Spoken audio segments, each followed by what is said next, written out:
আজকে আমরা দেখবো Tecno Spark 20 pro plus power button লাগিয়ে যে মেশিনটাকে আমরা কিভাবে রাখছি জাম্পার করব। আমাদের প্রথমে পাওয়ার বাটন লাইনের কাছে আসলাম। এটা হচ্ছে পাওয়ার বাটনের পজিটিভ লাইনের, এটা হচ্ছে ভলিউম আপ বাটন, এটা ভলিউম ডাউন বাটন, এটা হচ্ছে ডাউন। যদি আমাদের লাইনটি মিসিং থাকে আমরা এই লাইনটি এখানে পাবো পাওয়ার বাটনের লাইন। যদি আমাদের এখানে ভ্যালু না থাকে, কোনো রিডিং না থাকে, কোনো ভ্যালু না থাকে, তাহলে আমরা এখানে দেখতে পারি যে এখানে লাইনটি আছে কিনা। আমাদের বলিও কিসের জন্য আমাদের দরকার, কারণ বলিওতে আমরা সহজেই পেয়ে যাবো। যেমন আমরা পাওয়ার বাটন লাইনটি এটা বলিও দেখবো, পাওয়ার বাটনের লাইন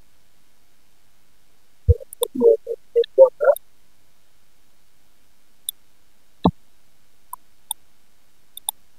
লিটম্যাপে চলে গেলাম। লিটম্যাপে আমাদের পাওয়ার বাটনের লাইন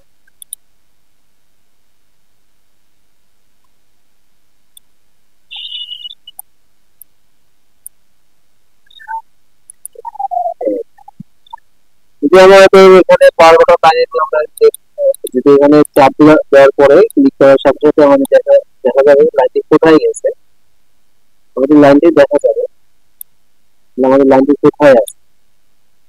সেজন্য আমাদের বলিও খুব দরকার। যেমন এখানে আছে আমাদের লাইনটি,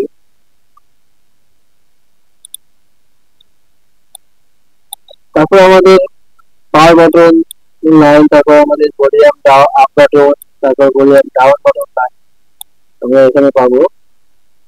যদি আমাদের লাইনটি এখানে মিসিং থাকে, কোনো ভ্যালু না থাকে, তাহলে আমরা রাখি ভলিউম আপ এবং ডাউন বাটন লাইনটি সিপিইউ দিকে মাঝে কোনো পারফরম্যান্স নেই, যাতে আপনি সেভাবে লাইনটি ভ্যালু চেক করতে পারেন। সেজন্য আমাদের পাওয়ার বাটনের লাইনটি দেখবো, পাওয়ার বাটন লাইনটি কোথায় আছে।